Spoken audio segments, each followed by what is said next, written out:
Okay. Good morning, 10th class. Today's our topic is refractive index and speed of light. Okay. And we also discuss absolute refractive index or relative refractive index. Okay. Last time we discussed what is the refractive index. So we know that the refractive index is the ratio between the angle of sin I upon sin R. ठीक है, we know that ना. ठीक है, आज थोड़ी सी और extra इस concept को समझते हैं. ठीक है, मान लो, ठीक है, ये कोई दो मीडियम है, मीडियम 1 मीडियम 2. ठीक है, यहाँ से हमने कोई इंसिडेंट रे पास की. ठीक है, तो जब मीडियम चेंज होगा तो रे डिफ्लेक्ट हो जाएगी, डेविएट करेगी अपने पास से. ठीक है, सो इसने डेविएट पाथ क्या किया, अगर ये रेयर है, ये डेंसर है, तो टुवर्ड्स दी नॉर्मल. ठीक है, तो वो इस तरह मूव कर गई होगी. ठीक है, डिफ्लेक्ट हो गई होगी, ये एंगल बना होगा, that is called angle of reflection, that is angle of incidence. ठीक है, इसकी वेलोसिटी कुछ होगी v1 और इसकी वेलोसिटी होगी कुछ v2. ठीक है, वेलोसिटी में भी डिफरेंस आया होगा, हमने बात की थी. ठीक है, ठीक है, क्लियर है. ठीक, सो 1 and 2. ठीक है, इसे ऐसे लिखते हैं 1 and 2. ठीक है, दैट इज रिफ्रैक्टिव इंडेक्स. ठीक है, इक्वल टू कर क्या, v1 अपॉन v2. ठीक है, v1 क्या है, v1 क्या हो जाएगी, अगर मान लो ये केस क्या है, speed of light in medium 1. ठीक है, divided by speed of light in medium 2. ठीक है, v2 क्या है, speed of light in medium 2, और ये क्या है, speed of light in medium 1. ठीक है, क्लियर है. ठीक, सो अब इसको पढ़ते कैसे, दैट इज ये किसका रिफ्रैक्टिव इंडेक्स है, क्या ये 1 का है, क्या ये 2 का है, नहीं.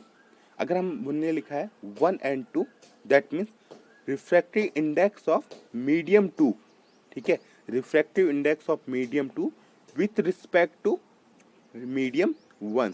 ठीक है, इसे ऐसा पढ़ा जाएगा, अगर मैंने 1 and 2 लिखा है तो रिफ्रैक्टिव इंडेक्स किसका होगा, वो 2 मीडियम का होगा, but with respect to first medium. ठीक है, अब बात करते हैं what is absolute refractive index. ये एब्सोल्यूट रिफ्रैक्टिव इंडेक्स क्या होता है, so when light goes air to another medium, that is called absolute refractive index.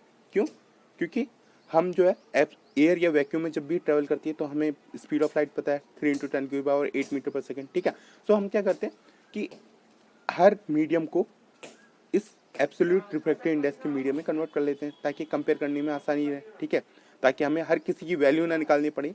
ठीक है, सो एब्सोल्यूट रिफ्रैक्टिव इंडेक्स क्या है, when light goes from air to another medium. ठीक है, so that is a absolute refractive index. और relative refractive index क्या हो जाएगा, when light goes to one medium to another medium except air और vacuum. ठीक है, एयर और वैक्यूम को छोड़ के अगर लाइट ट्रेवल करती है दूसरे मीडियम में, that is called a relative reflective index. Okay, clear है. ठीक है, अब जैसे मैंने लिखा है WNG. ठीक है, ये WNG लिखा है equal to speed of light in water upon speed of light in glass. ठीक है, तो ये रिफ्रैक्टिव इंडेक्स किसका हुआ, ओके, ये रिफ्रैक्टिव इंडेक्स हुआ किसका, ग्लास का. ठीक है, refractive index of glass with respect to water. ठीक है, तो उसे कैसे लिखेंगे, speed of light in water divided by speed of light in glass. Clear है. ठीक, फिर आता है, मान लो हमने एक क्वेश्चन ले रहे हैं, light इंटर्स from air into a glass plate having refractive index of 1.50. ठीक है, 1.50, what is the speed of light in glass. तो हमें बताना है कि speed of light in glass में कितनी होगी. ठीक है, हमने क्या कहा, glass plate having refractive index of 1.50, मतलब क्या है, ग्लास का रिफ्रैक्टिव इंडेक्स है. ठीक है, तो हम फॉर्मूला क्या बनाएंगे, क्या हो जाएगा, अगर मैं जैसे लिखूं तो refractive index of glass equal to क्या हो जाता है कि speed of light in air upon speed of light in glass. ठीक है, यही तो होता है ना. इसको मैं ऐसे लिख सकता हूँ, एयर इंटू ग्लास, ANG लिख सकता हूँ. ठीक है, तो यहाँ पे क्या होता था, ANG अगर मैं लिखता था तो मैं क्या कहता था, ये रिफ्रैक्टिव इंडेक्स किसका है, ग्लास का रिफ्रैक्टिव इंडेक्स है with respect to what, air के. ठीक है, तो क्या होता था, speed of light in air divided by speed of light in glass. ठीक है, सिंपल कॉन्सेप्ट था, speed of light in air upon speed of light in glass. ठीक है, क्लियर है. ठीक, तो ये रखूंगा, speed of light in air मेरे को पता है जनरल नॉलेज का क्वेश्चन है, 3 इंटू 10⁸ मीटर पर सेकेंड स्पीड ऑफ लाइट जो हम कहते हैं, ठीक है, इतने आएगी, एयर या वैक्यूम में सेम रहेगी, ठीक है। 1.50 का हमारा क्या है, रिफ्रैक्टिव इंडेक्स है ग्लास का, तो यहाँ से हम क्या निकाल सकते हैं, speed of light in glass निकाल सकते हैं। Speed of light in glass ऊपर जाएगा, यहाँ पे क्या आ जाएगा 1.50, ठीक है, 1.5, ठीक है, 1.5 इंटू 2 कहते हैं, 1.5 इंटू 2 करेंगे तो क्या होता है 3 होता है, ठीक है, तो मतलब ये 2 टाइम्स डिवाइड हो रहा है, ठीक है, तो आंसर क्या आ जाएगा 2 इंटू 10⁸ मीटर पर सेकेंड, ठीक है। ये क्या हो जाएगी speed of light in glass. तो speed of light in glass क्या हुआ डिक्रीज हुई, ठीक है, और कितना डिक्रीज हुई 2 इंटू 10⁸ मीटर पर सेकेंड, ओके, ठीक है। सो मूव करते हैं, ठीक है। If any two media are optically the same and no bending occurs when light passes from one medium to another medium, ठीक है, that is refractive index of two media are equal, ठीक है। अब क्या है कि मान लो इस केस में कि यहाँ पे से हम बात करें कि यहाँ से यहाँ तक की, ठीक है, ये मान लो मैंने बीच में से एक लाइन ड्रॉ की, पर ये मीडियम सेम ही है, ठीक है, तो इसमें क्या चेंज आ रहा है, नहीं आ रहा है, क्यों, क्योंकि ये क्या कर रहा है ऑप्टिकली द सेम होंगे, ऑप्टिकली सेम होंगे मतलब क्या है कि अगर दोनों मीडियम रेयर हैं या दोनों मीडियम डेंसर हैं, ठीक है, यहाँ पे तो कोई डिफरेंस आएगा नहीं रेयर और डेंसर मीडियम का, तो क्या होगा बैंडिंग डज नॉट अक्यूर्स, ठीक है, तो लाइट बैंड नहीं होगी, लाइट बैंड नहीं होगी, तो सेम लाइट यहाँ पे पास करेगी। अगर वहाँ पे रिफ्रैक्शन ही नहीं होगा, ठीक है, तो रिफ्रैक्टिव इंडेक्स क्या आएगा, दोनों मीडियम का इक्वल आएगा, ठीक है, क्लियर है, ठीक है। सो अगर refractive index of two medium is equal है तो वहाँ पे क्या होगा रिफ्रैक्शन नहीं होगा, ठीक है, ओके, और कोई बेंडिंग नहीं होगी, ठीक। अब बात करते हैं, ठीक है, a substance having a higher refractive index is optically denser than the another substance having a lower refractive index, ठीक है। तो ये भी एक पॉइंट है क्या कि हायर रिफ्रैक्टिव इंडेक्स वाला जिस इज अ ऑप्टिकली डेंसर होगा, ठीक है, ऑप्टिकली डेंसर मतलब कि डेंसर मीडियम की रिफ्रैक्टिव इंडेक्स क्या आएगी ज्यादा आएगी in comparison to rare medium, ठीक है, ठीक। सो इस केस में जैसे हम देखें यहाँ पे क्या है डेंसर मीडियम है तो 1.50 आ रही है, ठीक है, मतलब कि रिफ्रैक्टिव इंडेक्स 1.5 है, ठीक है। एयर के केस में ले तो कितना आता है 1 आता है, ठीक है, तो वो क्या कह रहा है डेंसर मीडियम का रिफ्रैक्टिव इंडेक्स ज्यादा होगा इन कंपैरिजन टू रेयर है, ये तो राइट स्टेटमेंट है कि refractive index of air is 1 और इसका कितना आ रहा है 1.5 आ रहा है, ठीक है, तो रेयर मीडियम की refractive index in comparison to denser medium क्या होगा कम होगा, ठीक है, लो होगा, ठीक है। Next thing is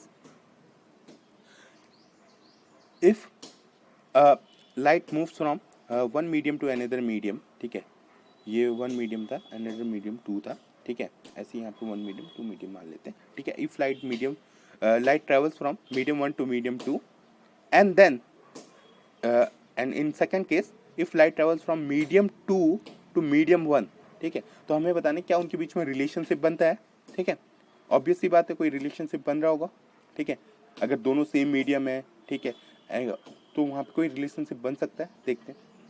first case में क्या है light passes from medium 1 to medium 2 make a angle incidence I and angle of refraction R, ठीक है, V1 एंड V2, ठीक है, दो डिफरेंट स्पीड हो सकती है, ठीक है, तो हम 1 एंड 2 निकालें, ठीक है, रिफ्रैक्टिव इंडेक्स ऑफ 2 निकालें विद रिस्पेक्ट टू 1 क्या हो जाएगा speed of light in medium 1 that is V1 and speed of light in medium 2 is V2, V1 upon V2, ठीक है, क्लियर। दूसरे केस में क्या है कि light travels from medium 2 to medium 1, इस बार क्या हो रहा है मीडियम 2 से मीडियम 1 में जा रही है, so it can make a angle incidence and angle of क्या रिफ्रैक्शन, ठीक है, और ये क्या हो जाएगा इस बार ये वाला V1 हो जाएगा और इस बार ये V2 हो जाएगा, ठीक है, क्लियर है, ठीक। सो हम निकालेंगे क्या सॉरी ये V2 ही रहेगा, okay, V2 and that is V1, okay, ठीक, V1, ठीक, तो क्या हो जाएगा अगर हम निकालें 2 and 1, इस केस में क्या निकालेंगे 2 and 1 निकालेंगे मतलब refractive index of first medium, ठीक है, मीडियम फर्स्ट, ठीक है, तो ये क्या हो जाएगा विथ रिस्पेक्ट टू क्या हो जाएगा सेकंड मीडियम, ठीक है, तो speed of light in medium 2 upon speed of light in medium 1, ठीक है, so that is v2 upon v1, ठीक है। अब ये v2 अपॉन v1 आया, ठीक, और ये क्या है v1 अपॉन v2 है 1 and 2, ठीक है। सो इसको अगर हम चेंज करें, ठीक है, v2 अपॉन v1, तो ये क्या हो सकता है 2 and 1, ठीक है, that means 1 upon 2 and 1 equal to क्या हो जाएगा v1 अपॉन v2 हो सकता है, ठीक है। अगर हम इस चीज़ को चेंज करें, ठीक है, इसको मैं क्या करूँ अपॉन में डाल दूँ नीचे v1 अपॉन v2, ठीक है, और ये भी अपॉन में आ जाएगा 1 upon 2 and 1 minus 1 upon v1 upon v2, ठीक है, तो यहीं पे ये केस आ रहा है v1 upon v2 equal to what 1 upon 2 and 1, ठीक है, एंड v1 अपॉन v2 हमें पता है क्या है, v1 अपॉन v2 हमारे पास क्या है दैट इज 1 and 2, ठीक है, so 1 and 2 equal to 1 upon 2 and 1, इसका मतलब क्या है refractive index of second medium with respect to 1 is reciprocal to the medium of refractive index of medium first with respect to 2, ठीक है, 1 and 2 equal to 1 upon 2 and 1, ठीक है, clear है सबको, ठीक है। अब जैसे मान लो air to water refractive index हमें दिया है 1.33, ठीक है, हमें निकालना है water to air refractive index निकालना है, ठीक है, तो पहले हम इसे लिख लेते हैं, एयर टू वाटर दिया है, ठीक है, एयर टू वाटर दिया है, रिफ्रैक्टिव इंडेक्स कितना दिया है हमें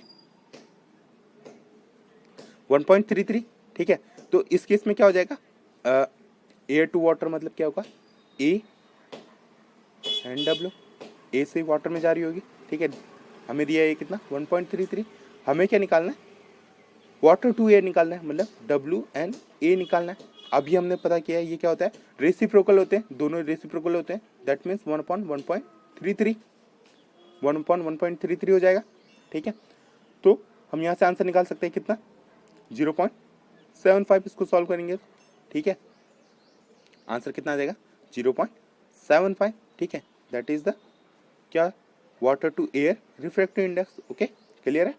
और यूनिट क्या है ये यूनिट कुछ नहीं आती है, ठीक है, it has no unit refractive index, okay okay, thank you class.